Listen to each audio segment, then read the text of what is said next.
Good morning, and thank you for coming to the Cottage School in Mendham.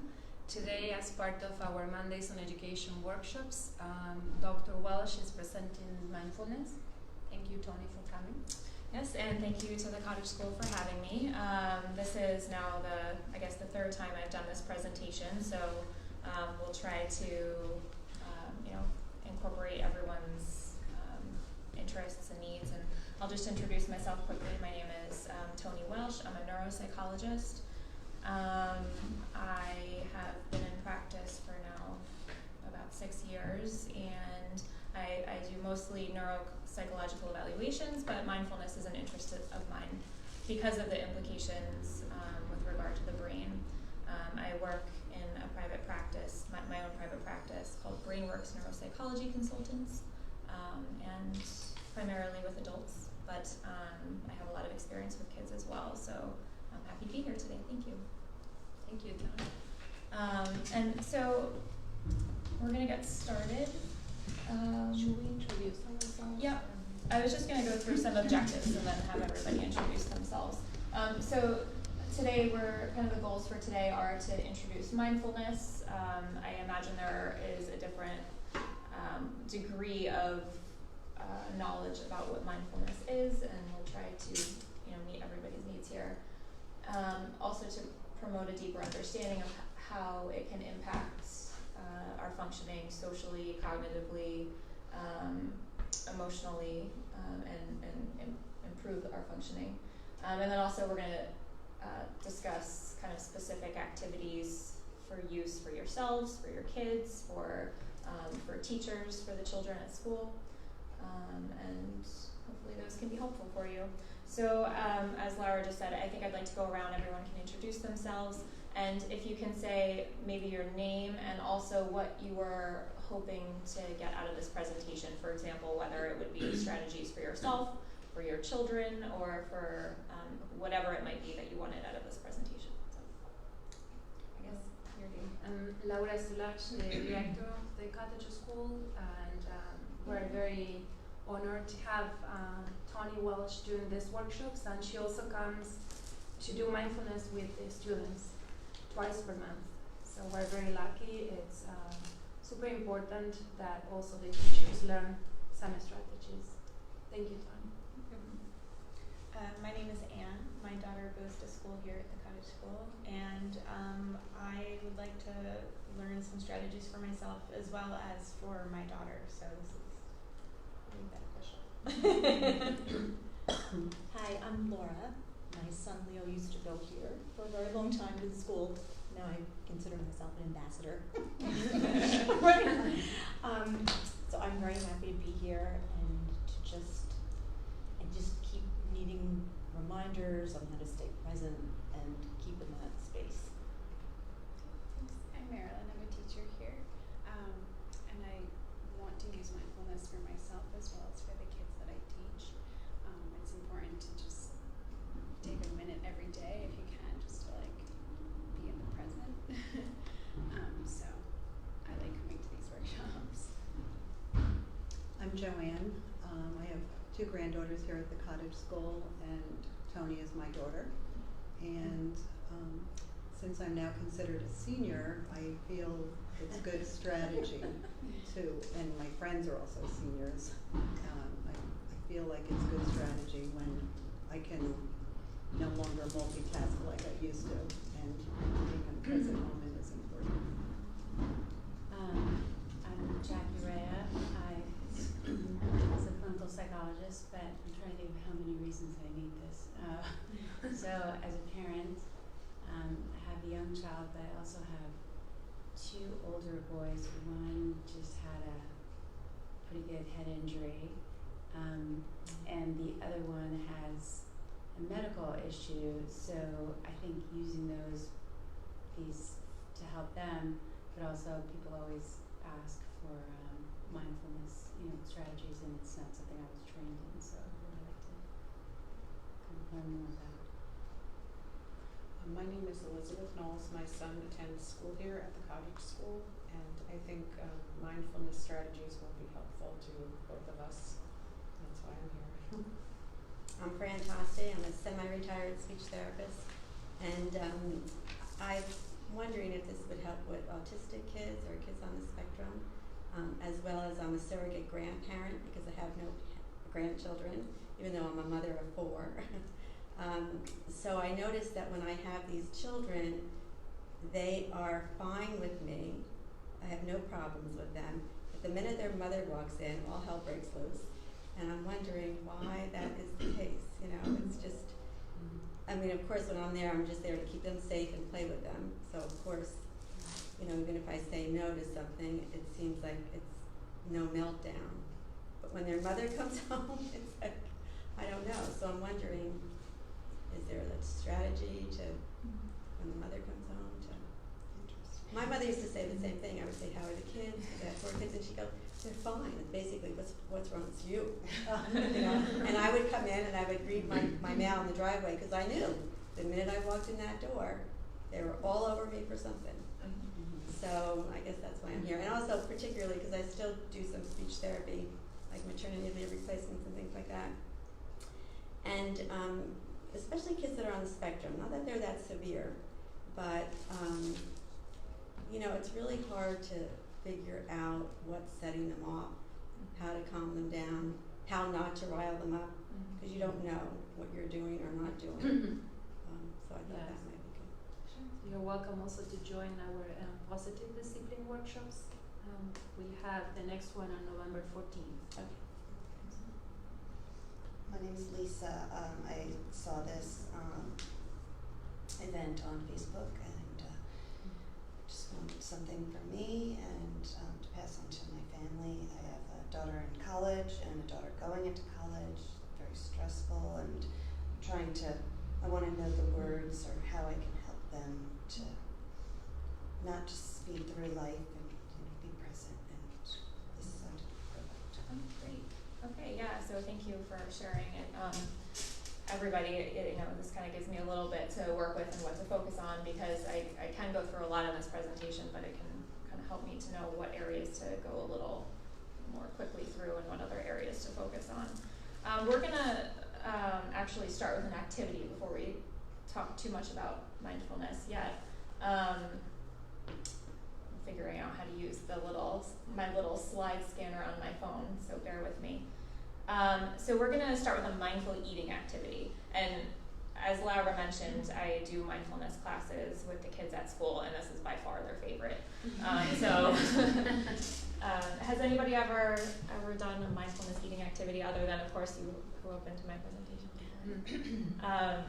So, you know, often when we're eating, we're kind of just thinking about a million other things. We rarely are actually focusing on the meal, on the food in front of us. So this kind of allows us to pause and to really appreciate what it is we're eating, which has many benefits, you know, in terms of regulating our food intake and just allowing us to make kind of good choices.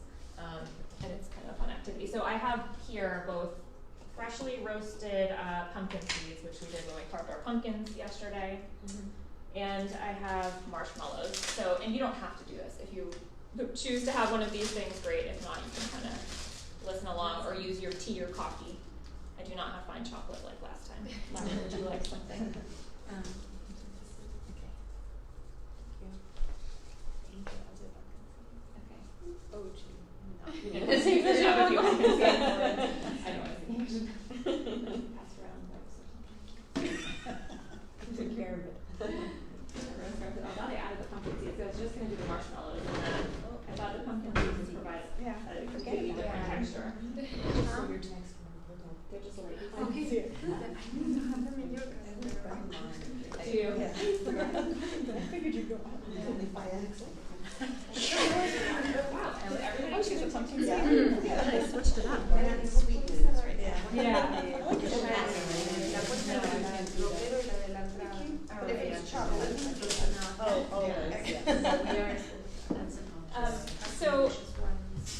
So what you want to do is we're gonna use all of our senses to take in the pumpkin seed.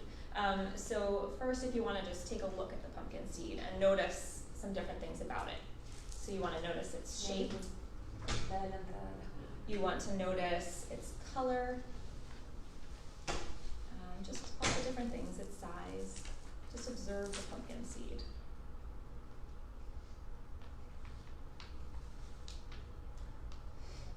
And next, you can smell it. We're going to use our sense of smell. So smell the pumpkin seed. Does it bring back any memories of pumpkins, carving pumpkins, eating pumpkin seeds? Often smells can do that because they're such kind of primitive senses in our brain. They just are so directly linked to our memory centers. So smelling it, noticing what it smells like.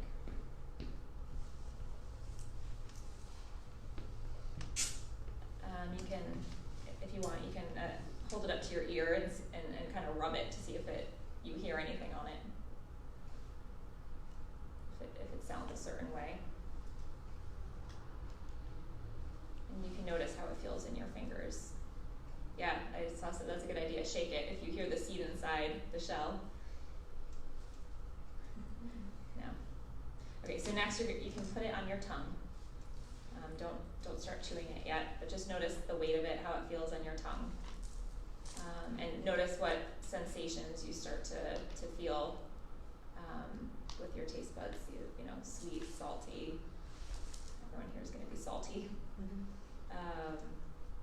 And just noticing it in your mouth, how it feels. Does it start to feel a little slimy? Just notice that. And next you can start slowly chewing it and noticing its taste. Notice how the taste changes as you chew it.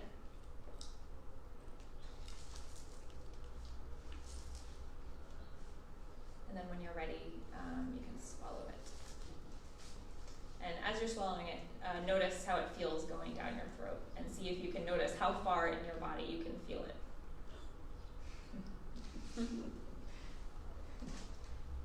I was doing this yesterday with my kids, and of course they chose the marshmallow, but they're like, oh yeah, I can feel it here. I can feel it all the way down here.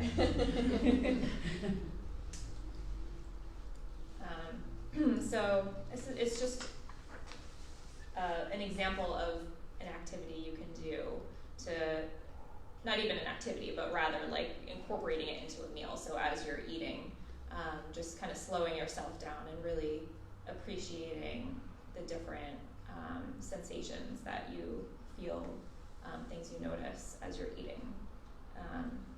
You know, oftentimes, like if I had a bowl of pumpkin seeds out, I would probably take a handful of them and throw them in my mouth. So this just really helps us to appreciate our food, where it came from, and so forth. All right. So what is mindfulness?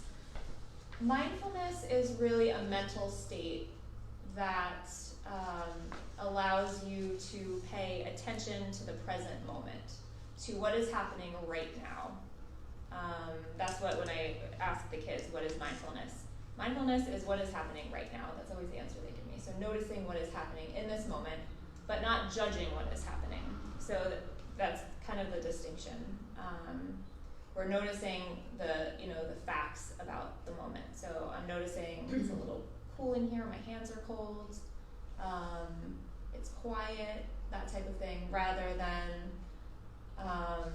if I was to have maybe an anxiety response, an unmindful anxiety response would be, it's really quiet in here, that's really scary, it's making me really nervous, I don't like being nervous, that's bad, when is this gonna end? So this whole kind of snowball effect where instead we're just kind of noticing the facts about the moment.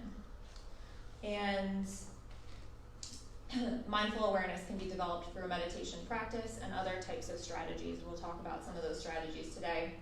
In society today, our attention is being pulled in so many directions, and more so as the years go on, and our brains have been really trained to divide our attention in a million different directions. So mindful practice is really helping us to train our brains back in the other direction and focus on one thing. So when we're going back to that, what I was talking about, that anxiety, for example, an anxiety response, or for example, we get into the habit of when we have any downtime at all, picking up our phone, we're waiting online, so the first thing we're doing is like sometimes picking up our phone or, just doing something to distract. And that, what it really does is kind of create some dysfunctional pathways in your brain and helps that to be a response that happens the next time. So, for example, you're online waiting at the grocery store and you pick up your phone, you have just created that connection in your brain and you're making it more likely to do that again the next time. And then you do it again the next time, and then even more so, your brain is going to automatically, now every time you wait in a line, you're going to pick up your phone. So there's a neuropsychologist named Donald Hebb, and he has once said, and this saying has become popular, that neurons that fire together wire together. So meaning that, if you start pairing two things or start a certain response to whatever stimulus, so for example the stimulus is waiting in line, then that connection has been created, and every time you're in that situation, that is going to be your go-to response, and it just strengthens and strengthens the more you do it. So mindfulness is about kind of breaking those types of responses and rather kind of allowing the brain to refocus on the present. And the more you do that, we use the word practice because it really takes a lot of practice. The more you do it, then you can create those pathways. Those are the pathways that you are more functional and that you want to create in your brain. And it really, can kind of help you to see the bigger picture, make better decisions.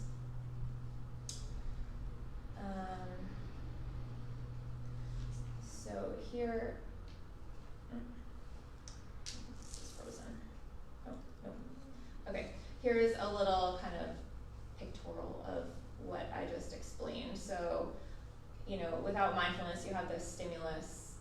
I'll use just because I already said it, you're waiting in line at the grocery store, that's the stimulus reaction. You're feeling a little impatient. Reaction is you pick up your phone and start looking at emails, scrolling through social media. Or maybe with your children, so your child, the stimulus, your child drops a glass of water and it gets all over the floor. Your reaction is, maybe initially out of anger. Why do you always do that? You need to clean it up. Whereas if you just insert mindfulness in the middle of that, it allows you to pause and then kind of think of the bigger picture and probably react in a completely different way.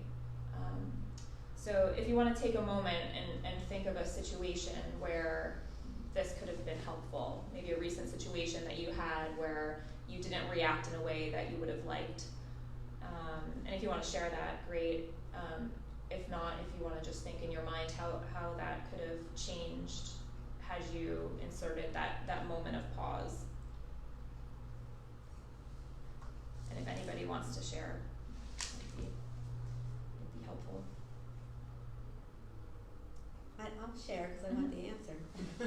Sure. So my husband tends to fall asleep with a glass of wine in his hand. And I bought, furniture so you can put whatever. And we always sit at before dinner, have a drink, chit chat. I left him in this room to go and check on something for dinner. I mean, it was a few minutes at the most. And he spilled red wine all over a white couch and a stark carpet. And I lost it. I goes, oh, I'm sorry. I go, sorry? Are you crazy? What did you do? I've told you this he's done this a million times. Not necessarily in that room. In a room where it didn't matter because he just broke the glass and went on a wooden floor and I could clean it up, right? And I said, what is wrong with, I went on and on and on. I said, this is a ton of money to either replace or repair, this was a lot of, So I went nuts. And then after I thought about it, I was still going nuts for like a day, until I got somebody in to clean it. I mean, in my mind, I was like, I can't believe he did this. It's happened a million times. What's wrong with him? Whatever. somebody over. I called people, they said, no, there's nothing you can do, it's done. I called Wells Carpet. Finally got somebody that was able to do something the next day, and I said, well, you're just, I think I was working at the time, I said, well, you're just gonna have to stay home because I'm not, whatever.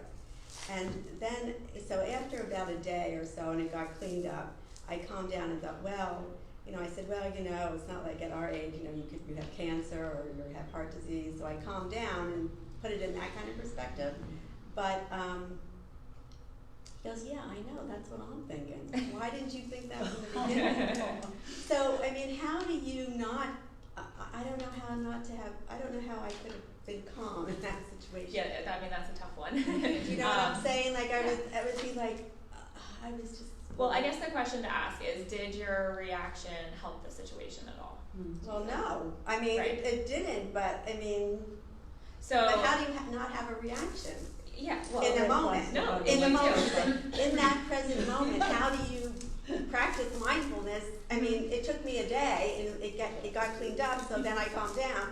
And I think that's where the word practice comes in. So I don't imagine that you have those types of reactions often, but if you incorporate mindfulness into your life, you might be able to have that moment of pause before reacting. So in that moment, the thing maybe that would have been more beneficial in a way not to actually behaviorally react would be to pause.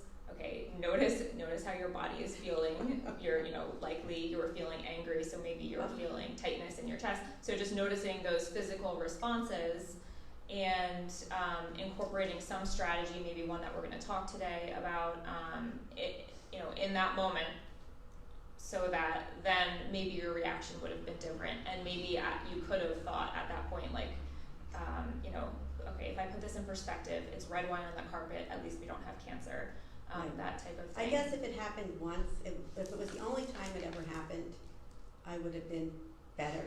Mm-hmm. But when you try all these strategies to get him not to spill his wine. Well, so then that's probably a different talk. That's like positive discipline for your husband, right. but like the natural, you mentioned a Come natural, to that thing for my husband. yeah, you mentioned kind of a natural consequence for your husband, which was having him stay, seriously, having him stay for the contractor, Right. To come and you couldn't be home. But, then it's trying to have a conversation with him about being more proactive and, having some, setting up a little table next to the couch I where he did. can rest. That's why I was upset, because all those things had been done. But anyway, you can move on. So, well, no, I was going to say, so that's kind of another conversation in terms of what you can work on with him. But for you in that moment, it's hard because we go from stimulus to action so quickly. And so mindfulness is really about just, finding a way to pause, and it's hard. It takes practice. It's hard for everybody. No one gets it perfect. Right. I think one thing that helps me is if you can think of the trigger, what triggers your reaction before they happen, right? So what triggers your reaction? You probably are a very neat person, right? Yes. I imagine. Mm-hmm. So something like that will trigger that reaction to another person. Maybe they say, doesn't matter. You know what I mean? It's something, it's difficult probably not to react in that situation because you see, that is probably a big expense, but perhaps recognizing what trigger tones, we say that in positive discipline too, thinking about that before, and then you may be able to prevent, I guess, a little bit more if you have them consciously, right? Right, that's a good point. So part of being mindful is knowing what triggers us and what things that we tend to, or how we tend to react to situations. And so it's again about kind of prevention, and if we know what triggers us, we can more easily kind of respond to what triggers us in the moment. Were you going to say something, Jackie? So I feel like I can do it better when I'm not stuck in a situation. So for example, and I don't know if this is really mindfulness, this is part of why I came, but so I have this situation that happens all the time where I'll be in the kitchen cooking and my daughter will be, doing her homework or some task, right, in the kitchen. and I'm sort of chained to the stove, let's say, because I'm in the middle of doing something.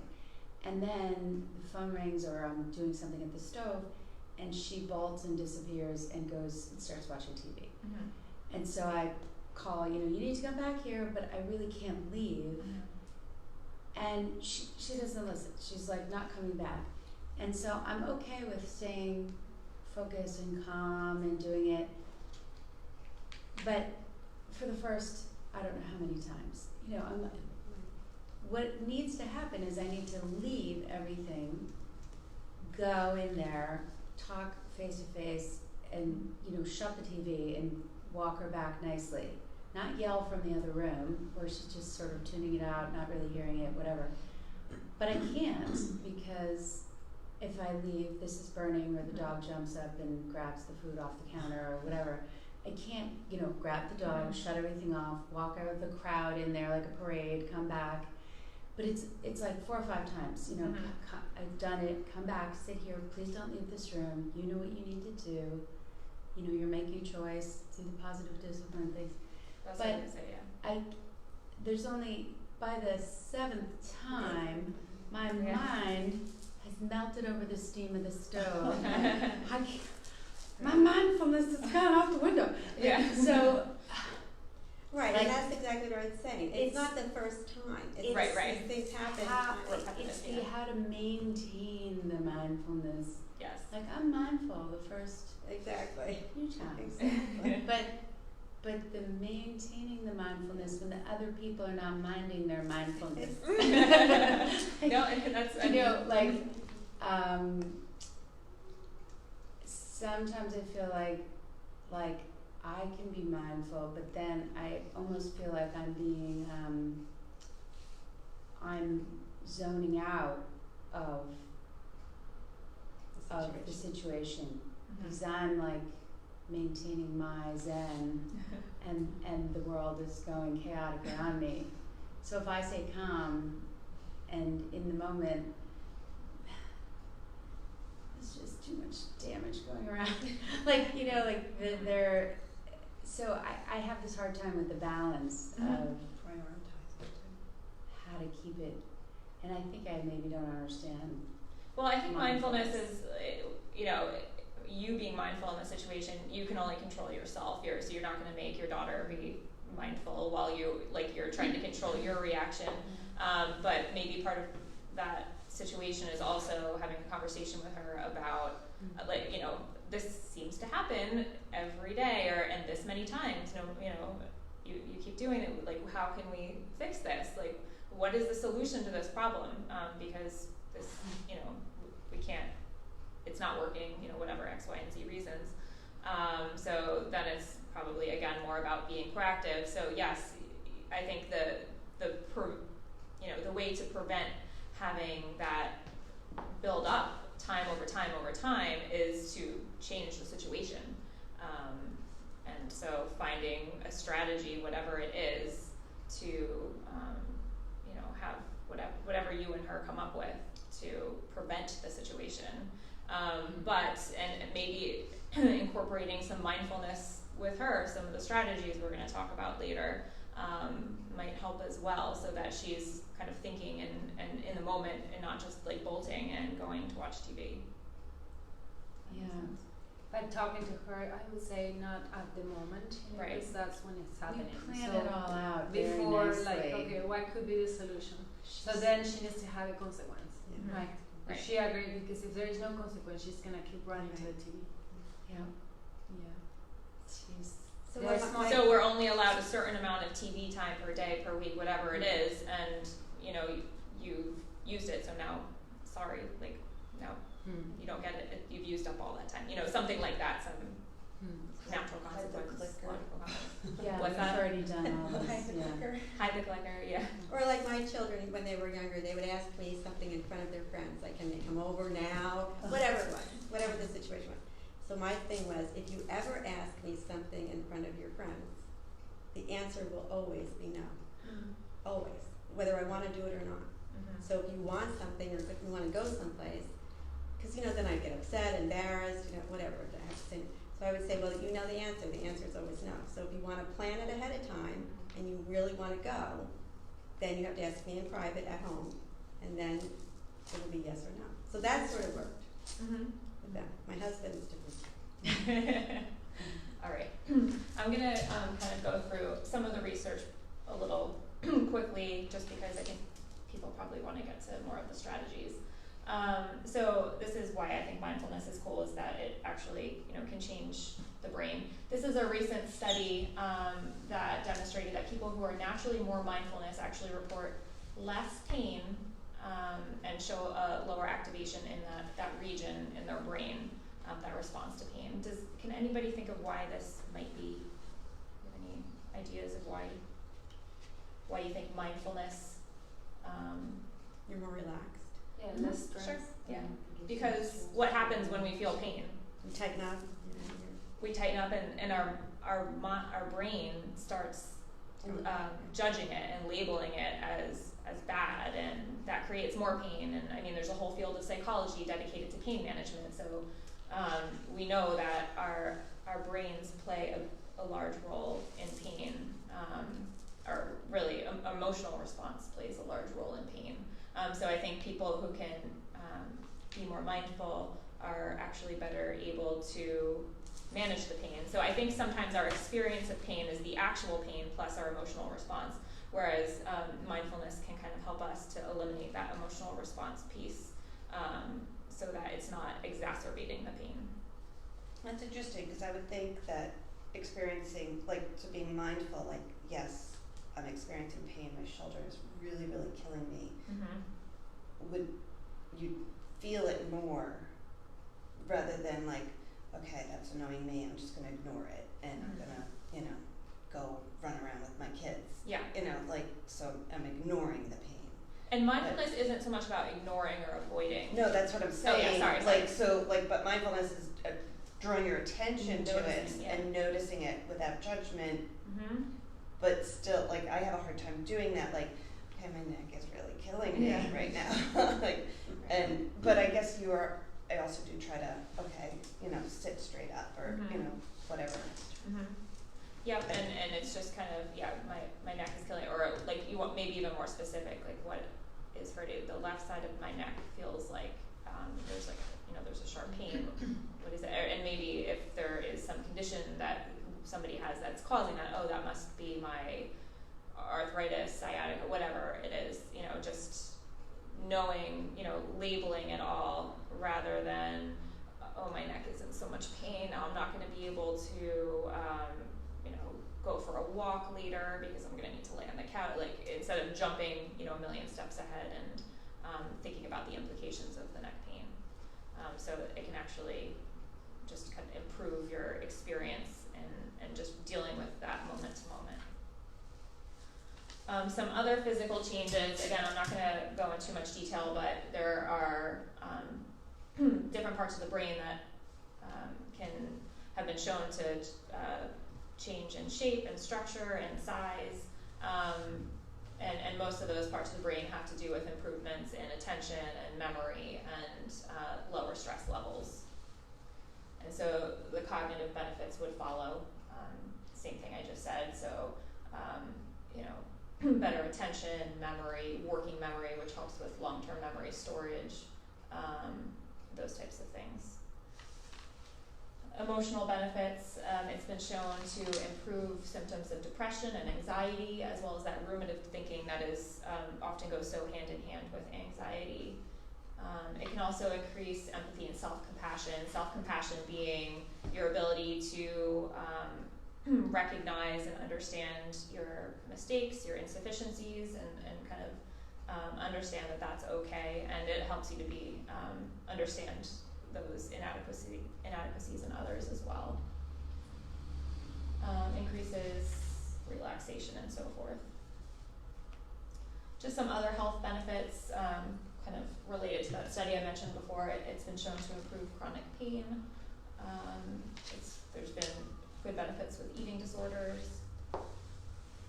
And sometimes when we talk about mindfulness, a word that often comes up is gratitude.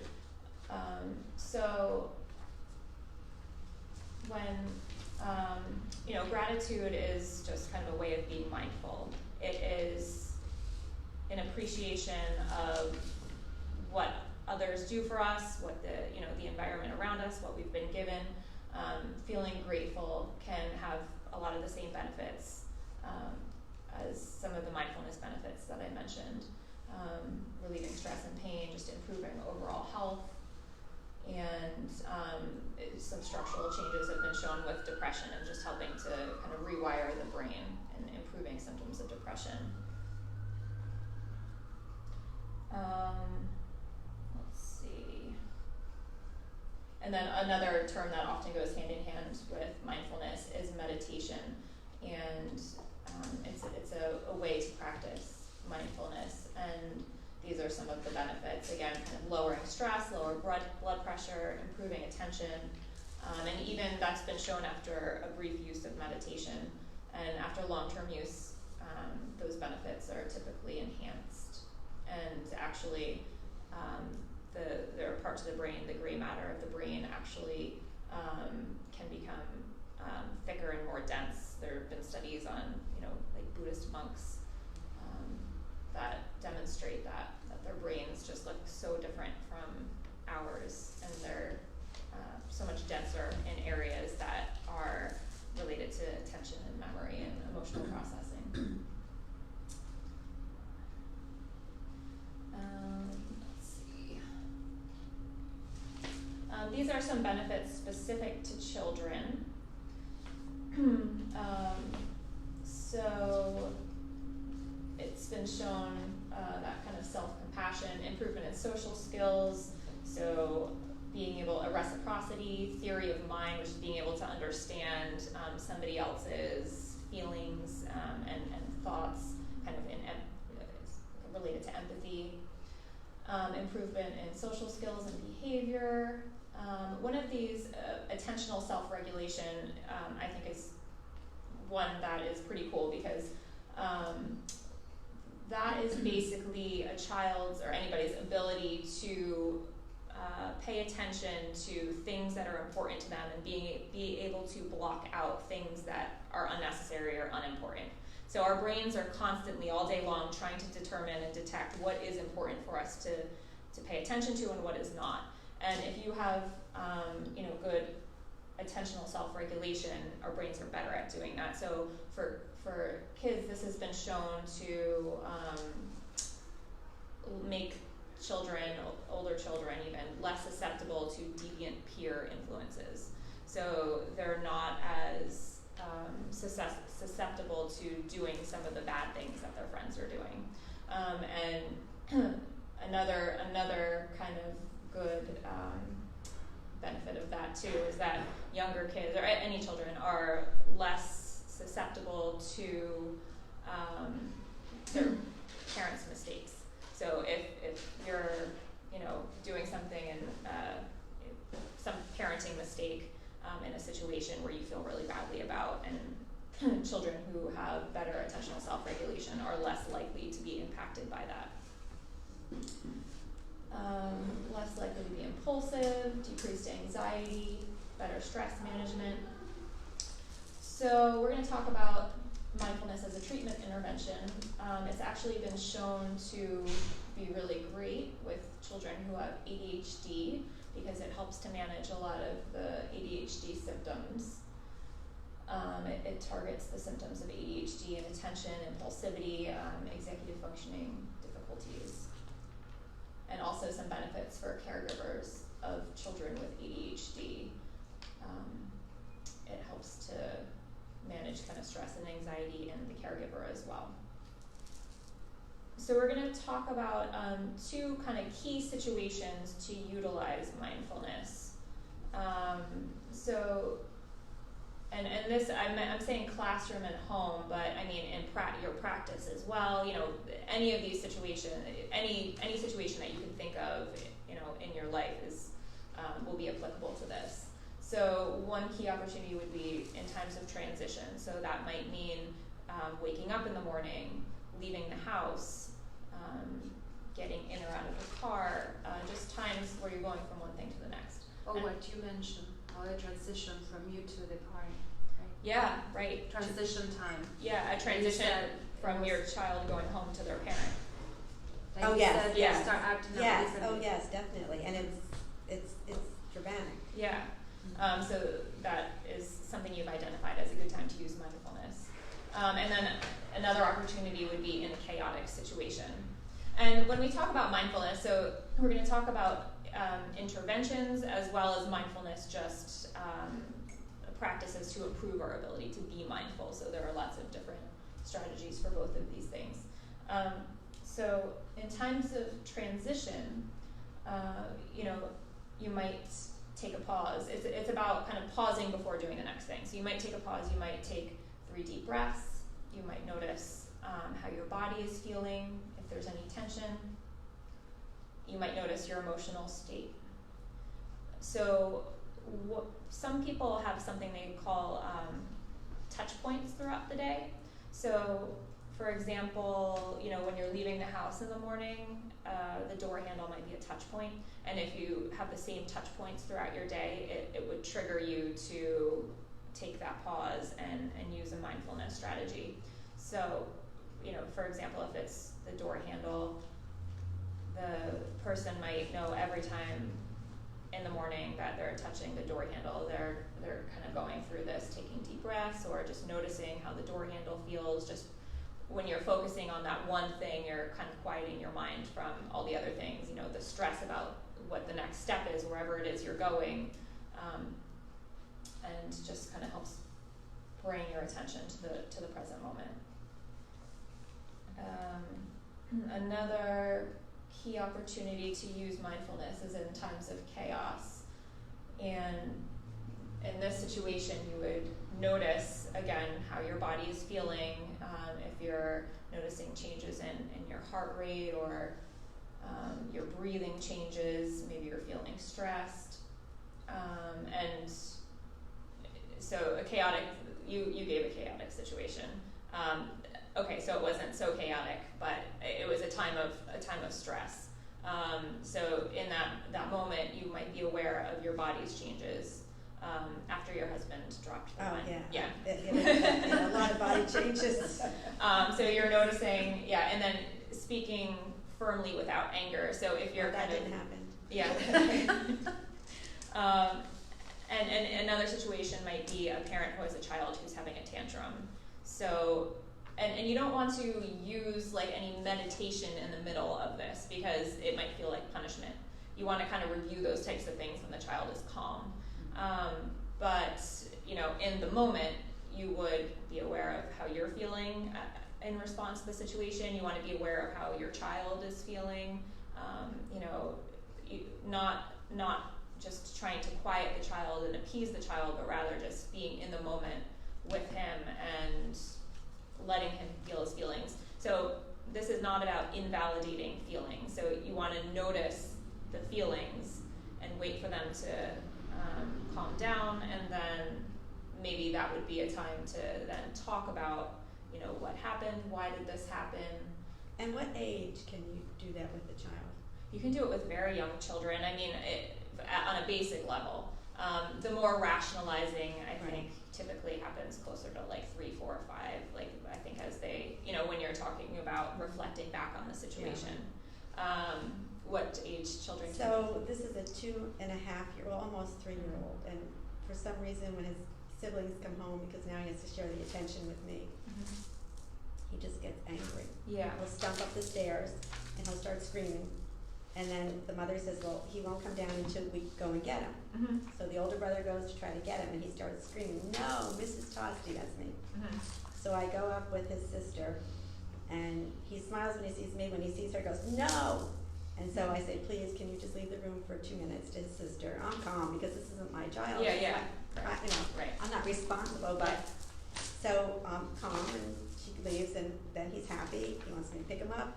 I carried him downstairs, fine. But the point is that he'll do that again.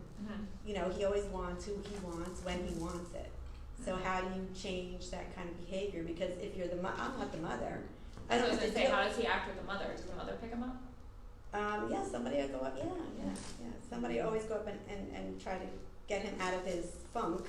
I'm just wondering if he wants the mother's attention, because he seems to be wanting Well, your no, attention. when the mother's, when I'm not there, yes. Or the mother, let's say, wants to stop nursing him, and he's fine all day, and she'll come home and he'll just say, nurse, nurse, nurse, nurse, even if she tries to put him off, and then she finally gives in because she just wants it done with and go Well, home. yeah. So, so I'm wondering, with a child that young, can you really do that? I mean, But can you Tony really? does it in school with the Yeah, two-year-old. little kids. It's So, in with a young child like that, in a calm moment, and you and the mom also needs to be able to be on board and know exactly what to do, and to be able to come up with a strategy so that in those moments, a mindfulness strategy. So we'll talk about some for little kids, some breathing techniques, or even jumping ahead, but like playing Simon Says, something like that. I actually just watched my kids do little soccer in town. It's just an instructional thing. And the coach the other day, I was just so amazed because the kids were all kind of all over the place. Like nobody was, it was a little chaotic. And he just started playing Simon Says with them. He didn't even say anything. He just said, okay, Simon Says, touch your head. And immediately they fell in line and started playing Simon Says. I do it all the time. Yeah, you guys do it. So like a diversion, you're saying? Almost once per day. It's a diversion, yes, but it's also Getting the attention in a positive way. yeah, getting the attention in a positive way, exactly. But that would be what to do in the moment. But then also he can probably learn some very simple strategy for calming down. But then there's also a few other things that I'm hearing that maybe is a more positive discipline type thing on the mother's part, saying no, yes. We don't really, I'm not the. I know. I'm not the grandmother, so I can't. Yeah, something for you to be able to kind of help them. Certainly a child that young can learn strategies, yeah. So in the situation of, a child having a tantrum or something, you want to just make sure you're talking about it when the child is calm. So don't try to go through the situation when the child is having a tantrum, and that is the time to notice how you're feeling, how your body feels. Maybe you do have a tendency to want to fix it and make it better, and just kind of noticing that. Here is, there's some pictures in here of the kids doing mindfulness at school. So this is an activity that I do with the kids at school. You can also do it for yourself. So I'm going to talk to you though as if you were the children, just to kind of give you an idea of something you can do with children. So people have probably seen this before, right? Like a jar with glitter in it. So if you take a look at this jar, you see the glitter's kind of all over the place, right? After I've shaken it up. So you can imagine that the glitter is like your thoughts, right? They're kind of, when you have a strong feeling or a strong emotion, your head feels like it's kind of full, and it's hard to think clearly, just like it's hard to see clearly through here. It's hard to think clearly and because of that, it's kind of easy to make silly decisions when we're feeling that kind of strong emotion and our thoughts are racing around our head. So if we take a few moments to incorporate or to use mindfulness, then it gives our thoughts time to settle. And the kids can kind of hang out on the floor or whatever and watch this, or you can do another little mindfulness strategy in the meantime. And we're going to do that today just to give you an idea of something else, another strategy that you can do. So we're going to do a mindful listening activity. Something that we like to do at home is to listen to music and try to pick out all of the different instruments we hear in that music. So often when we listen to music, we're maybe distracted, or sometimes we're only listening to the vocals and the words, but we don't necessarily appreciate all the different instruments that are going into the song. So we're going to listen to a little clip of a song and just listen and think in your head about what instruments you're noticing. And I realize this is a Christmas song, but it just has a lot of great instruments. Let's see if this is going to work.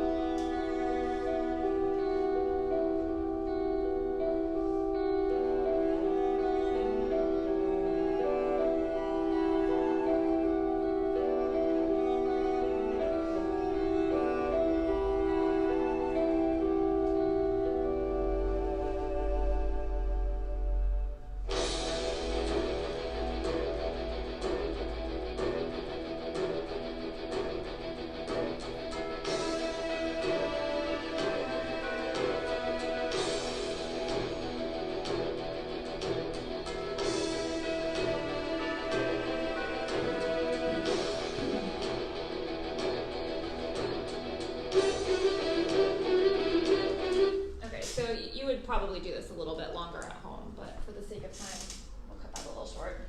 So what instruments did you notice? Flute. Violin. What's that? Violin. Violin. Mm-hmm. Cello, drums. drums, Mm-hmm. guitar. I like the guitar. Yeah. Yeah. Bell. Bell. Mm-hmm. So it's kind of a fun activity even to do in the car if you're listening to the radio. It helps kind of bring your attention to one thing and quiet your mind. So yeah, and then if we look at the jar, again, we'd probably do this a little longer. The glitter would settle a little bit more, but you can say after we've been still and our mind has had a time to take a break, our thoughts settle, just like the glitter. So it doesn't take too much longer for the glitter to be at the bottom of the jar, and we can think clearly and make better decisions.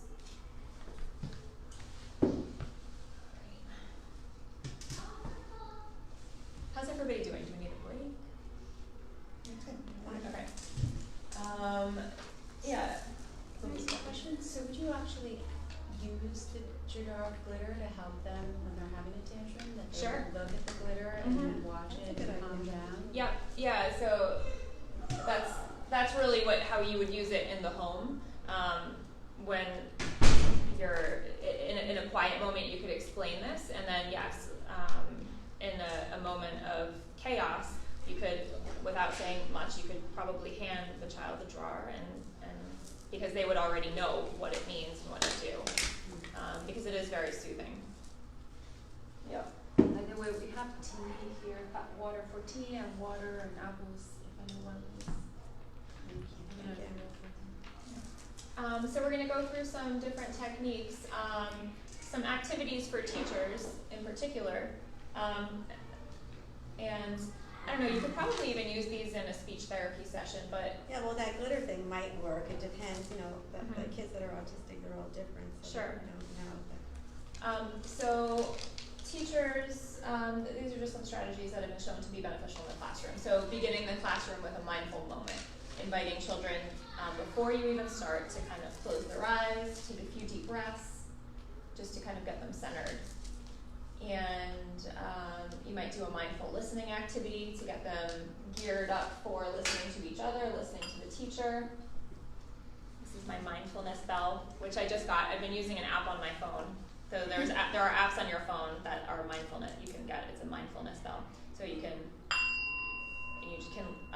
ask them to listen to the sound and raise their hand when they can no longer hear the sound, and that can kind of get them geared up for listening to others and to the teacher. Well, that's good for any group, Any group, yeah. Something that I thought was kind of cool was I read an example of a teacher, a classroom where a teacher, and this is probably better for older kids, where a teacher hands one child a bell such as that, and the child is given a certain number of times throughout that session where when he or she feels like the class needs a break, she'll ring the bell, and then everyone is signaled to stop, get up, stretch, take a few deep breaths, and then the child cues everyone to think of something that they're grateful for. And then they sit back down and resume class. And maybe the child is allowed to do that, say 2 times per class or something. Another thing to do is to kind of check in with everybody's attention. So are you starting to notice that your minds are wandering? How's your attention level? Is it getting hard to pay attention? And then you might know that you need a break. And then ending with a mindful moment just as you might begin. It kind of helps kids taking some breaks throughout class kind of helps the information to land, to stick, because kids need time to process the information they've been learning. So that was specific to teachers. This is just a little mnemonic for, going about your day. You're doing a lot of different activities. You need to remember to stop every once in a while. So stop what you're doing, take a deep breath, observe how you're feeling. You might observe, tightness or stress in your body. Then you can observe your surroundings, what you see. I can email everybody the presentation. I think you know somebody. I was going to say, you know, that Yeah. to get in touch with us. Right, exactly. We've Doing that for a friend. We Okay. have all the emails here. Yeah, so we can definitely. I send did out- not do that. Stop, take a deep breath, observe. And just No, it's hard. I mean, I don't either. It's hard because I'm somebody who's very task focused, and once I start a task, I don't want to stop it until it's done. But that's not always the best thing for us. And even if, I mean, how bad is it going to be to take, 1 minute away from the task to do something like this? I think the touch points that you mentioned would Yeah. be really helpful, right? Right, because that It's really your routine. doesn't take much time. It's in your routine. It doesn't take much time. Let's see. Another thing to do is a body scan. Again, say you're sitting at your computer, you're working away. You might just take a moment to stop and run through every part of your body, starting at the bottom, toes all the way up to your head, and notice if there's any tension in any one part of the body, and then release that tension. So you're sitting at the computer, often your shoulders get tense, so you just, you want to just notice even the parts that you may neglect. Like, we're not often thinking about how our feet feel or our legs, but you may be carrying tension there and not even realizing it.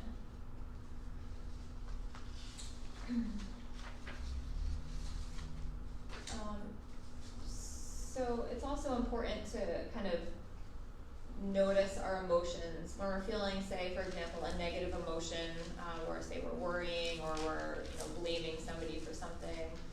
Before it kind of gets too far into the line of snowballing into more and more negative emotions, it's nice to hit pause and recognize that this is part of life. Like, these things happen.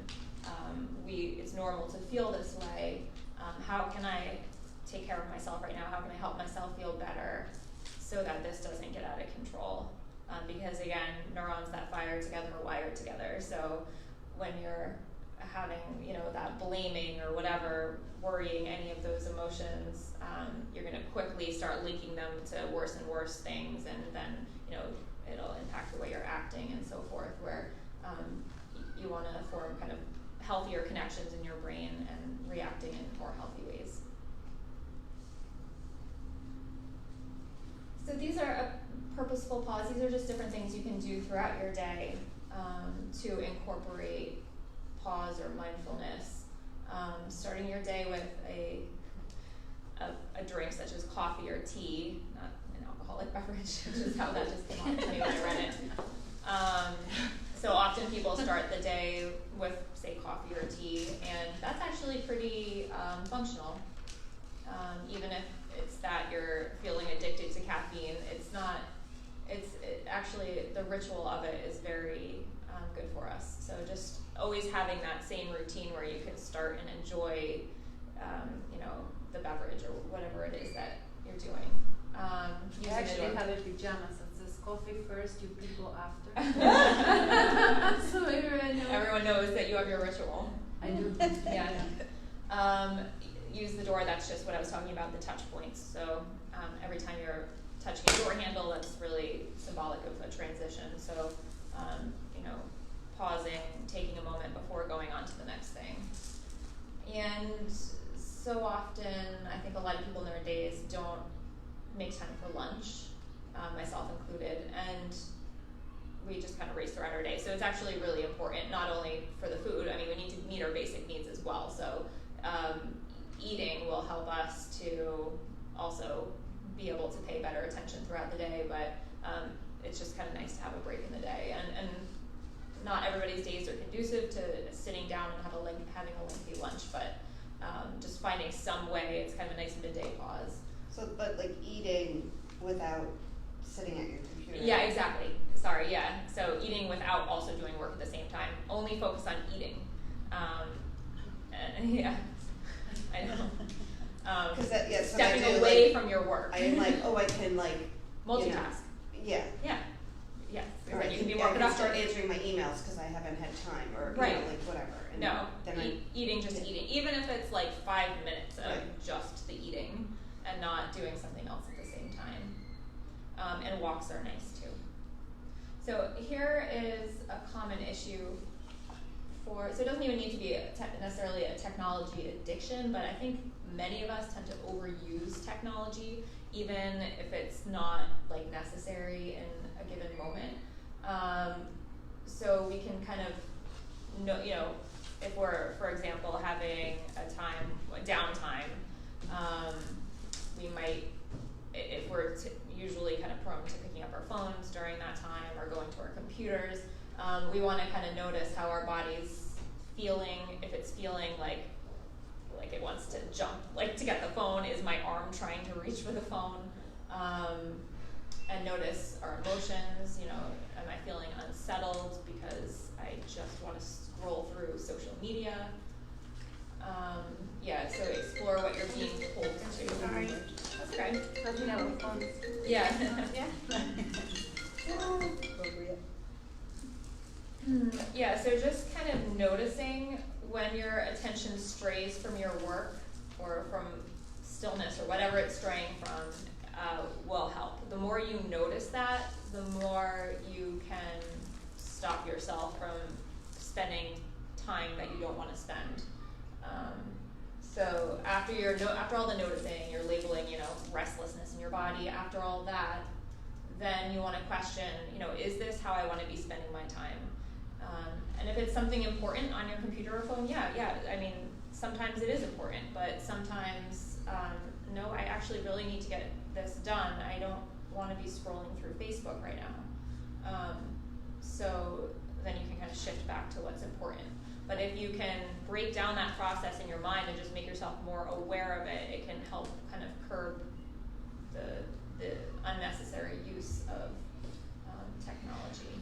The more you do it, the more easy it becomes to notice. Yeah. You can also set like a limit on your phone now. Yeah. So that's helped me. Yeah. So I don't even know how to do that. So But I've heard it's about like that, a screen time. Yeah, and you can like have a limit of when you Oh, want. then your phone shuts down? It doesn't shut down. It just like the pop up will say like, do you want 15 minutes or do you want to ignore this or yeah. So It now says you're you going to reached your exceed limit. What? Will you exceed your screen time? Oh no, it's fine now. Is it working? Is it still working? Yeah, no, it's fine now. I only have it like at a certain time. So like Okay. at 7 at night, like my phone. oh, I see. Yeah. Yeah. So all those strategies are helpful because we've come to over rely on our phones, which has implications. As adults, it has implications for our kids who are watching us as models. Somebody told me recently that they read an article about that, when parents have their phones in front of them and the kids are observing that, it's worse than, say, you're looking in a catalog or you're doing something else with your attention. It's worse because they have no idea what you're doing on your phone. It's not something they can look at and understand. You're just kind of in this like black hole. You're holding this thing in front of you. They have no idea what you're doing, and that uncertainty for them is And the same for troublesome. parents. So when my kids were growing up, you knew when they were on the phone, right? Yeah, right.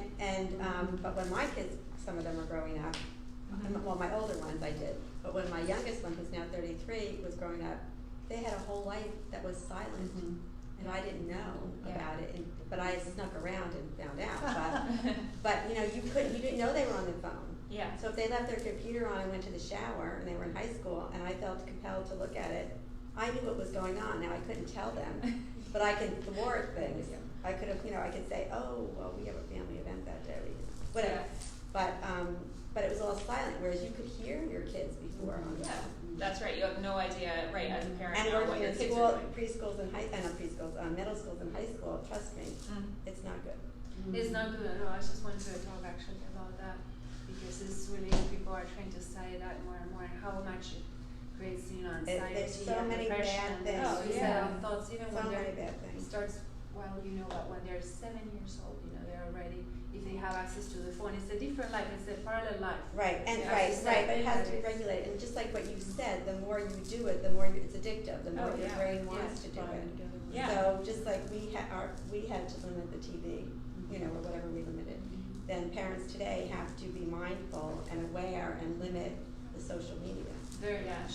Yeah, I mean, it's so even much worse. It's worse. Yeah. Right, and when you see little kids at the grocery store, like, just like with their parents' phone, or with their own iPad or whatever, you know, like Yeah. they're just, And what they have access It's to. gonna be a whole generation of kids who Right, lack you social know. skills, or when you see parents, or at a restaurant, and where the kids, and even older kids who are sitting at the table with an iPad on the table. Oh, You wait, know? can I just share? Yeah, something? yeah.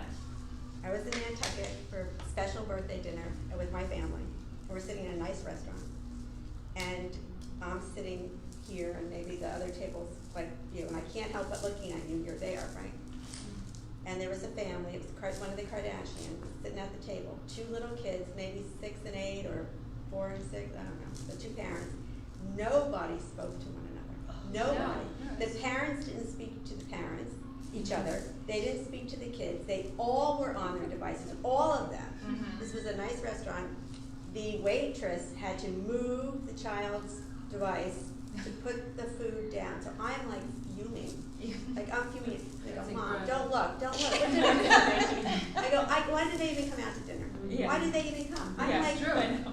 And there's an opportunity for you to be smart. but so my point is, it is everywhere. It doesn't. I know. This one wasn't McDonald's. This was like a nice restaurant tablecloth overlooking the water. Right, it's like, why do you bother? I was yesterday having breakfast, right, and Nico is there, and we're looking at the table next to us, the same situation, the kids with the phones or whatever they had, and then the mother gets them. They're having breakfast, but they're really not connected. There's no connection No. there. So then Nico says, and then parents wonder why kids don't behave.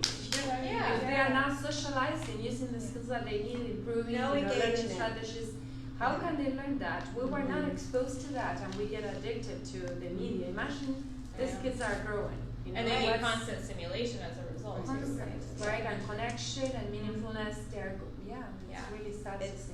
yeah, it's not good. It's really, really bad. Yeah. I was just reading an article, just really quick, Yeah. that a dad was saying that he makes a point of not checking his email or not checking his messages when his kids are around. Like it's kind of like smoking, you know, like Yeah, it is. you know, like you just like because he doesn't and they're To allowed set boundaries. right. Yeah. So he doesn't want them seeing him, like you're saying, they don't know what he's doing, Right. checking his email or you know. Well, yeah, and that's what I tell my husband too, because he often is doing, nowadays with technology, they can work anytime. So he's always working, and he's often he is doing work, responding to urgent emails, but either go sit down in another room at the computer or wait until late, like set a time aside for that. So I think it's just about setting boundaries. Because Right. it's rude, you know. It's Yeah. just rude. Well, it's also teaching the kids, like, okay, I have no time that's mine. Yes. Right, because exactly. daddy is always has to work. So Right. instead of saying, okay, I'm with you right now, or Yeah, I'm yeah. with Being mindful. Elizabeth, were you saying? So I know this is mostly about how we can practice mindfulness ourselves, but on the note of what everyone's saying, are there good strategies on how to encourage other people around you to be mindful, especially in this regard to technology? You mean other adults? Yes, who are maybe in the sphere of Yeah. I mean, I guess sharing what we're talking about, that it's important to create boundaries. Do you have a specific example? well, I think we can practice being mindful at home. Yeah. And I'm not saying it's easier, but there are fewer distractions and Sure. less stimuli. But then when we go out into the world, there are TVs blaring, or even the gas station I used to go to had a big television, which I couldn't turn off because Yeah. I'm sort of a prisoner there. Mhm. Or other people around you in public, you can't micromanage your surroundings. So how can you politely encourage people or things in your surroundings to also be mindful? Or is it okay sometimes just to vacate the premises or to? That's kind of what I was thinking, yeah. Or what if you If can't? there's a situation that is just like attacking your senses, if it's possible to vacate, but I know that's not always possible. So then maybe it would be just kind of trying to only, even if there's a lot going on, trying to only focus on one thing. But to tell other people, I don't know, does anybody else have suggestions? I mean, sometimes you can ask too. I mean, I'm the one going to ask turn off the TV. I mean, the first one probably, but if there are no more people watching, right, nobody's watching. Because just the noise, I think people Yeah, I know. realize how negative it is, right? That waiting at the doctor's office. Yeah, So to they fill always everything. have a screen. And Yes. I'm like, why? We don't need another screen. And then you have an iPad too to fill out. It's like the whole war. So, I mean, I don't feel bad asking No. to just turn it off. If I'm the only one waiting in the wait room or whatever you are, you know. 'Cause Or if you see other people turn the volume, ask if the volume can be turned down or Yes. something. Somebody is watching it. Juana just mentioned that there are parties now that actually they give you the ear, you know, the whole set for you to listen to the music on your own and adjust the volume. So you go to a party and you get the headsets, you know, for you. You are listening to the same music, and then you can adjust the volume. It's kind of weird, but I thought, okay, but it's really respectful of, you know, the volume of the music, like. Yeah. For her, you know, she's very sensitive in her hearing. She was saying it's something good, and she knows they're doing that. Yeah. Maybe, you know. Well, again, That's what it autistic is kids too. are very sensitive to different stimuli and Yeah. noises Yeah. around them. Right. I'm gonna try to keep going here because I know we have what, like 15 minutes or so? I have to look at my Yeah. phone because I don't have a watch. Or It's 10 10 to minutes. 11. Yeah, so 15 minutes. Okay, because I want to get into some more strategies. So something that you can do to, you know, practice improving your attention, or even just to calm down in a given moment, is to focus on your senses, one sense at a time. So you might start with, you know, seeing or vision, and just notice all the things you can see around you, the different colors, the different shapes. I'm noticing there are cars moving outside, you know, different things like that. My hearing, I hear a leaf blower or something out there. So just kind of focusing on one sense at a time, because our senses are always flooded and our brains manage it quite well, but you know, to just practice focusing your attention, you can just focus on your senses. Some pictures from school, we're focusing on our senses, smell. So these are just kind of a list of other activities and practices that, I'll go through kind of quickly, and stop me if you want to know more about what any of these things are. And I ideally would love to be able to do each one of these with you, but I don't think we have the time for that today. And maybe the next one we can kind of fast forward to this part of the presentation and focus more on this for the next presentation. But something to, often with mindfulness, we can focus on our breath. The easiest thing when you're meditating, to focus on is the breath, because it's always with you. And so if you can take a pause and take a deep breath in and out, do that 20 times, and when you want to count each one, and just, you can, whatever it is, you want to close your eyes, and whatever it is that you're focusing on visually in your head, you want to kind of have that be constant. Maybe you're focusing on the number 1 coming up, then the number 2, and you want to count up to 20, and then you want to count back down to 1.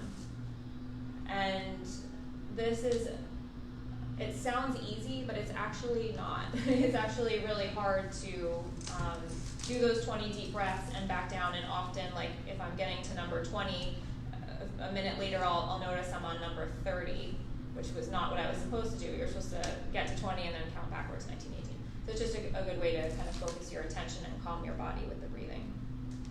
5 senses exercise, kind of what I just mentioned, focusing on one sense at a time. So this is for you or for your child. You might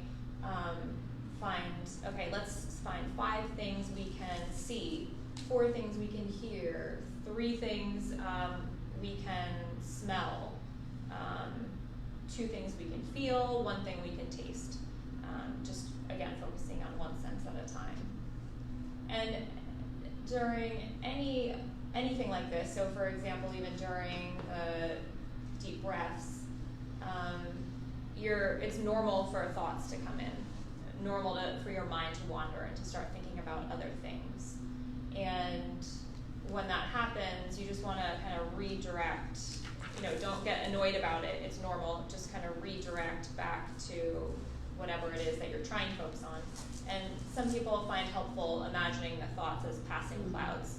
So a thought comes in, you can picture it as a little cloud passing by and then kind of refocus.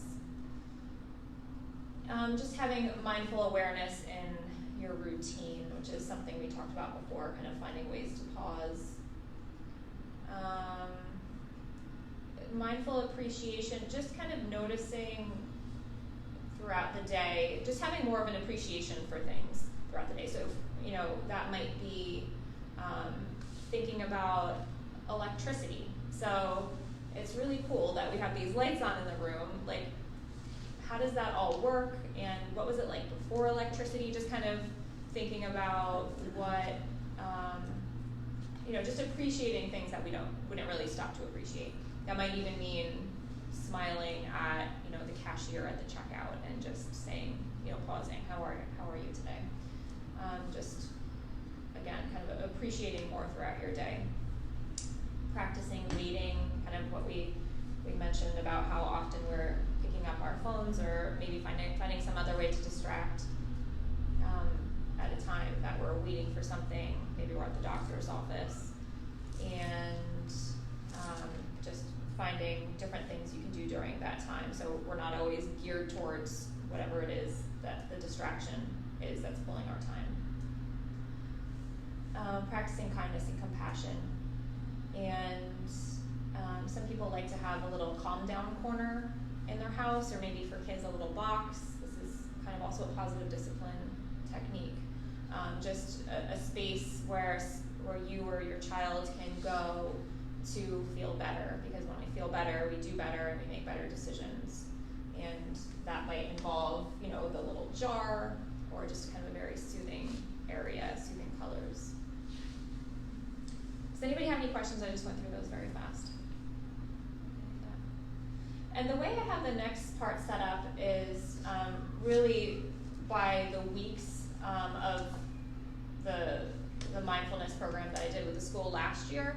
I kept it set up like that. So it was really kind of geared more at that point for parents, just to let them know what we were working on at school, because the next set of strategies is going to be for kids. I kept it like this because it's kind of grouped into different themes, which I kind of wanted to maintain. So I have it grouped by weeks, but we're really just going to talk about they love the different strategies. Yeah, so this is a very simple exercise that very young kids can do just to kind of refocus. So the child imagines that they're a shark, they've got their little fin here, and it incorporates touch, it incorporates breathing, and so they want to take their shark fin and just kind of with their thumb, they're dragging it down their face, and as they pass their eyes, they close their eyes, and actually beforehand they're breathing in, and then as they go down their face, they're going shh, and just getting their breath out. So it's just a breathing exercise, and they're imagining that they're a shark, and so deep breath in. So they might do that when, if you teach this in a moment of calm and review it often, then when they're feeling worked up, you might say try shark fin, or something like that, and that can kind of help them to calm. And I think it helps with the breathing too. Yeah. Since they're moving their hand. Kind of right. They liked it so much that they incorporated it into our play. At the end of the year, we usually do a play and they write the script, so they added this part to it, right? Yeah, another one is starfish. So again, you've got the tactile, so you've got your starfish here, and you trace your finger up and down each finger on your other hand, and when you go up on a finger, you breathe in, when you go down on a finger, you breathe out, and you trace your whole hand, and you might do that several times, and you're breathing slowly. So again, it's helping them to kind of breathe in and out slowly, and they've got the sensation of touch here, and when you're focused on, say, touch or the breathing, it's hard to focus on other things. Imagery is another one they really like, especially Leah. Leah loves this one, is when we say, okay, imagine that you're in your house and you're baking a delicious chocolate cake. And imagine how your house smells. It it's the whole house is filled with that smell of that warm chocolate cake. So just, you want to breathe in the chocolate cake. Just take some deep breaths in, breathe in that smell, and imagine you can smell the cake. And it's your birthday, and so they're breathing in the cake, and then it comes out of the oven, and somebody puts a birthday candle in it for you. So after doing some of those deep inhale, exhales, then you get to a point where you say, now take a deep breath out and blow out the candle. So then they're breathing in the chocolate and blowing out the candle. And that's a nice visual for them to focus on and to regulate their breathing as well. This is one that I've used a lot with some of the younger kids, is monitoring the heart rate, because it's something kind of concrete that they can feel. Is, we'll say, notice how your heart rate, find your heartbeat and kind of notice how it feels, and they'll start to notice some things about it. Is it slow? Is it fast? Or breathing too. Actually, the last time I went and with the younger kids, they couldn't find their heart, so then we focused on breathing. We felt the air coming out of our nose. And then we kind of jump up and down 20 times or do something active, and then we notice the change in our heart rate and our breathing. And then we calm down a little bit and we notice again the change. So it's just a way to get them to notice sensations in their body and kind of be aware of their bodies and their changes in their bodies. We can also focus on feelings in mindfulness, because part of being mindful is noticing our feelings and other people's feelings. So we have a conversation, how are you feeling? How do you know you're feeling that way? My one daughter has said her brain was smiling. So, they have different language to notice, Lily, yeah. They have different language to notice the different feelings in their body and describing the different feelings of your body. How would you feel if someone took a toy from you or whatever that would evoke a negative emotion? And what can you do to, or what's your favorite feeling? What's your least favorite feeling? What can you do to get back to your favorite feeling? And involving them in the conversation to kind of come up with strategies, and also to help them start to think about what they might be doing or what they can do to help themselves feel better. We've got the glitter jar, breathing colors. So you would have them imagine their favorite color. What's your favorite color? What's your least favorite color? And they would use this in, say, a time of stress. Imagine that your body is filled with your least favorite color. Imagine that around your body is your favorite color, and they would close their eyes. You want to breathe in, take a deep breath in, and imagine that your favorite color, so imagine that aqua is going into your body, and every time you breathe out, imagine that gray is coming out of your body, and keep doing those deep breaths in and out until your body is filled with your favorite color. It just, again, kind of gives them a clear visual of all of that. This was last year, I think November was week 3. We focused on gratitude. So something, again, in a time of calm would be, so kids are such black or white thinkers. If one little thing goes wrong in their day, they often think their whole day is bad. So today, actually, my kids have their annual doctor appointment, their well visit. So they've been dreading today. It's going to be the worst day because they're getting a flu shot. So in a kind of a time of calm, you want to talk about, even when things go wrong, there's always good things in our lives. Can you think of 3 good things? And kind of gets them into understanding that language, so that if there is a time and they're just oh, my day was so bad, and blah, blah, blah, you can say, well, what are 3 good things? And this isn't about, again, invalidating their feelings, because you want to kind of be with them and go talk through the feelings with them, the negative feelings. But you also want to get them to appreciate that just because one bad thing happened, it doesn't mean everything's bad. We have good things too.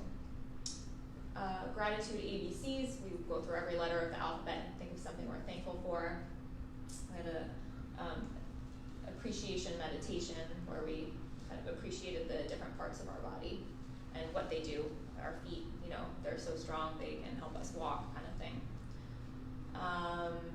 And also you know, if you want to help them kind of feel a good feeling, you might say, close your eyes and think of think of the person who makes you feel the best. And then, you know, when they open your eyes, try to keep that feeling with you. So that's a really quick, simple one. Squish and relax is just squishing different parts of your body and releasing. Can I mention something that Sure. We've been doing in the school for many years, and I also do it in my house. So you can, now that Thanksgiving comes, right, we have the thankful tree. So the kids paint or they cut out a tree, the shape of a tree, and then they cut leaves, and they write on the leaf what they are thankful for. And so then you have the tree, and we actually keep it quite long at home too, and in the school. So this year we're gonna do it in Mendon for everybody. We're gonna gather all the families here, but it's really good because then, you know, it's a whole meaningful activity for them, and that they can do, bring them to the daily. We do it also during the closing circle too, or opening circle throughout the days too. I mean, not the tree, but thinking about Stopping being and grateful for yeah. something. That's great. We did the mindful eating. They love the marshmallow. Every time I do mindfulness with them, they ask when we're going to do the marshmallow activity. And just some guided meditation imagery. Yoga is great for mindfulness, getting them to focus on you know, their body awareness and space. And this was the time, I think this was December, so a lot of these are kind of holiday focused. Mindful listening we focused. We did the bell already today. You can, if you want them to focus on sounds, you can fill up a bag with things that make noise, aluminum foil, whatever it is, and you kind of make the noise, and they have to try to guess what it is, only of course using that sense. Simon Says is another good mindful listening game. Having children go around and pretend to be an animal only by making that animal noise, not doing anything else. And this was one I did with the really little kids, and they enjoy that, to try to guess what animal is being done. And these seem very basic, but they're really just ways to get kids to practice focusing their attention and be more aware of kind of what's going on. So now we're on seeing. I Spy is a good one. You can do like visual Uno, if you know the card game Uno. So somebody says, I see something red, somebody guesses it, and whatever it is, it's the let's say it's a pillow. Then the next person has to find something either square or red in the room, based on the shape or the color of the previous object. Another game that they like to play, which is very, very hard to play with kids who know each other really well, but who's missing you? You take one child out of the room and the other kids have to try to figure out who is missing. Something that's kind of fun too is to notice new things. So, even in an environment that you're in all the time, like your home, you might look around and try to notice something you've never noticed before. And so we'll do that in the school too. So notice something you've never noticed before. It just helps the child to focus on their surroundings and appreciate their surroundings. So same as the listening, you can do what's in the bag. They have to feel and try to figure out based on touch only what's in the bag. This touchy-feely focus is nice for little kids. You can get them kind of something fuzzy like felt or a cotton ball or something to hold during an activity that they need to be focusing on, and it helps them to focus, because when you're feeling something, it helps to maintain your attention in one spot. So they might want to hold something fuzzy or something very tactile. So does that happen, is that helpful if like an older child or person is sitting in a classroom or something, listening, and they have a smooth stone or something in their hand, that would help them pay attention to? Yep, that's helpful. I would say something soft and squishy though, so that if they're moving it around on the desk or whatever, it's not making noise. It could be a little fuzzy stuffed animal or a cotton ball or felt. What is it? What's the wool that you make things with? What's that called? Felt. That is felt, yeah, I guess it's felt. Yeah. Like the, Rolling. They use Yeah. the squeeze balls too, for Uh-huh. OT. Yeah. yeah, exactly. Yeah. Yeah. People sit on cushions that have ripples on them. Mhm. Bean bags, I mean. Yeah, Kind bean of bags. them. Just so it doesn't make noise. What's that? Something So that it doesn't does make not make a noise. noise, yeah, that's. Little kids like to observe the different ways that your feet feel when you're acting out a different animal. So when you're a human, you're standing up a certain way, your feet might feel a different way. So try walking as a penguin. Like, how does that change how your body feels? Different things like that, just to notice different changes. And then do kind of also like a yoga move, do kind of a kitten stretch, which is just kind of stretching out the different parts of your body and focusing on each.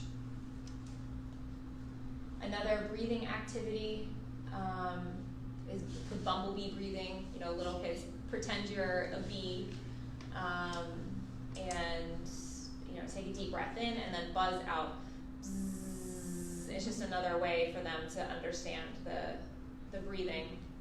Inhale, exhale. It's kind of a fun activity for them. It helps them take a slow breath out. Another thing they can do to practice breathing and get more of a visual is to lay on the floor and you hand out little stuffed animals or bean bags, and they put them on their stomachs, and then they can observe it going up and down as they take deep breaths in, deep breaths out, or exhale out, and they can notice different things, such as when they take a deeper breath, the little animal or whatever goes higher. If they take a more shallow breath, it doesn't go as high. So try to take your deep breaths, try to make it go higher. Blowing bubbles is a great breathing activity for little kids, and meditation where they can feel breathing in their stomachs. And then, with the kids, the last week we kind of reviewed everything. And it's good to kind of, even not in the classroom setting, to kind of review mindfulness techniques so that they know that when it's time to use them, they can. And something I realized I meant to mention on the gratitude one, something that older kids can do is to kind of keep a journal of things that they're thankful for, things they feel grateful for, and it helps them to keep aware of that type of thing rather than focusing on the stress, because in times, that 3 good things activity can be for any age. So in times of stress, continuing to think about things that actually are good in our lives, and that also can help to prioritize.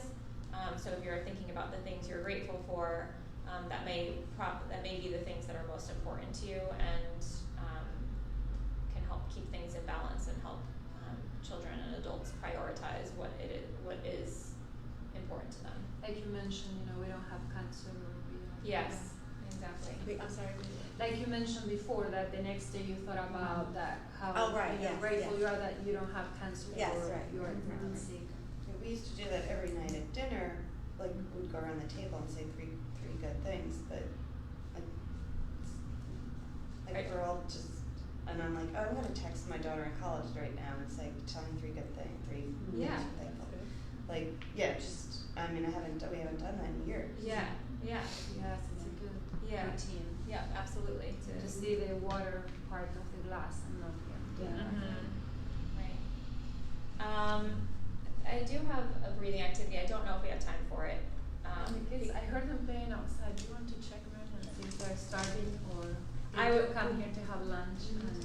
And I was gonna ask if anybody, now that we've kind of gone through this, if anybody has things throughout their day where they've incorporated mindfulness, maybe without even knowing it.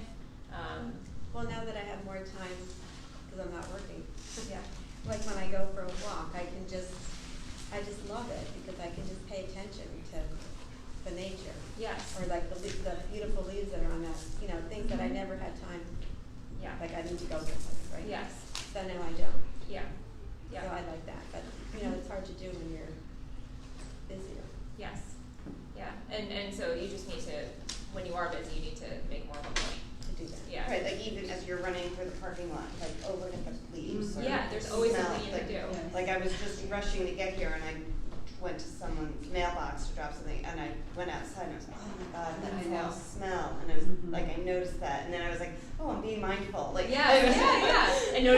crunching under your Right. feet. But even driving, like I said, so you're driving somewhere, there are things you can do, listen to the music, and pick out the different things, instruments in the music, so something like that. You could even do the, noticing your senses while driving. There are definitely things you can do while in transit. And it's easier when you're our age and like my house is empty, and I love it. I mean, I like when my kids come, but I just love the quality. Yeah.